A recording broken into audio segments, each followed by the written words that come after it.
The claim that food in the DPRK is guaranteed to everyone sounds grandiose, but in the provinces, everyday life is a constant calorie deficit and chronic malnutrition.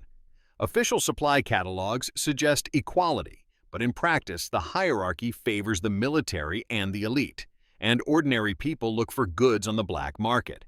The image of a country without homelessness and social pathology is part of propaganda.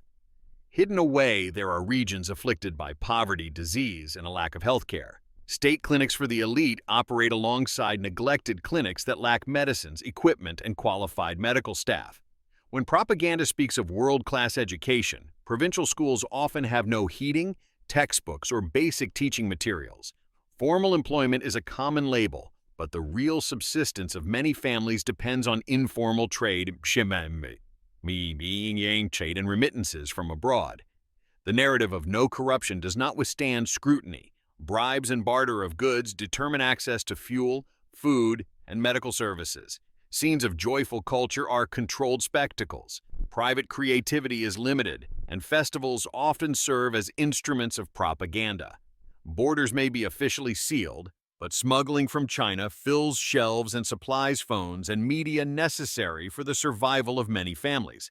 Official denials do not halt the growing role of Zhangmadang, that is, markets, which have become the primary channel for citizens to obtain goods. Pyongyang presented as the model, city is a carefully staged showcase. The reality of the provinces is often much worse and far less orderly. The cult of personality does not grow from the spontaneous love of society, but is organized, rehearsed, and enforced as a tool of control. The image of functional infrastructure crumbles beyond elite enclaves.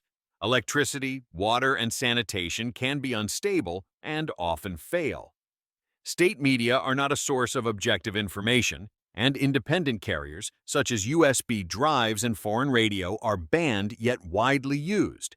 Denials of the existence of political camps are contradicted by international reports and defectors' testimonies documenting the system of repression.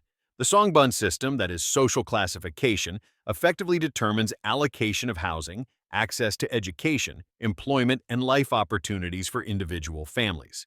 Even in the capital, one can notice rationing and queues. The official image of Pyongyang does not convey the economic tensions and shortages. Healthcare does not always work efficiently. Infectious diseases and malnutrition are real threats where medicines and staff are lacking. Budgetary priorities favor the military, defense, and propaganda projects, so social investments are often deprioritized.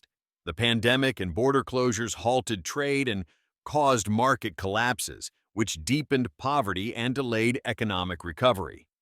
The myth of an absence of criminality collapses in the face of reality. There is crime and forced labor.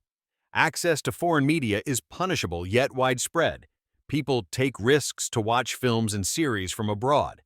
Reports by human rights organizations are based on hundreds of interviews and evidence. They cannot be dismissed as mere propaganda. The lack of foreign currency and price fluctuations on the black market mean that daily life depends on purchasing power and access to transactional networks. What the tourist sees is theater. Tours show selected images while the rest of the country remains hidden from visitors' view. The story of an evenly functioning supply system does not take into account that the military and the privileged class have priority in the allocation of resources. The authorities operate an illusion of no social pathology, while administrative censorship allows problems to be swept under the propaganda rug.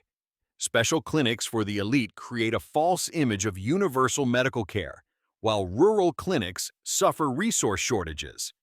Elite education in Pyongyang differs dramatically from school life in the provinces, where pupils learn in cold, poorly equipped classrooms. Formal employment hides the fact that many people must rely on informal trade or help from relatives to survive and maintain their households. Corruption functions as a parallel system of goods distribution. Bribes and exchanges of goods determine access to basic resources. State-controlled culture is a spectacle. Private artistic initiatives are marginalized or repressed.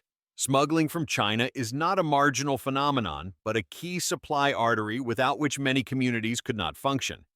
Private markets have transformed into a mechanism for providing goods, although the authorities periodically suppress and regulate them. The propagandistic vision of Pyongyang as a model of life does not account for the real disparity between the capital and the provinces. Organized cult spectacles and rituals replace spontaneous shows of support. They are carefully planned performances of power. In many regions, infrastructure is characterized by frequent power outages, problems accessing clean water, and non-functioning sewage systems. Information restrictions drive demand for banned media. People pay a high price for access to alternative sources of information. International human rights reports are based on testimonies and documents that reveal systemic violations. Economic realities show inflation and a lack of a stable foreign currency, which results in uncertainty and the growing role of the gray market. Tourist displays are staged, and visitors see only carefully selected fragments rather than the everyday life of the majority of citizens.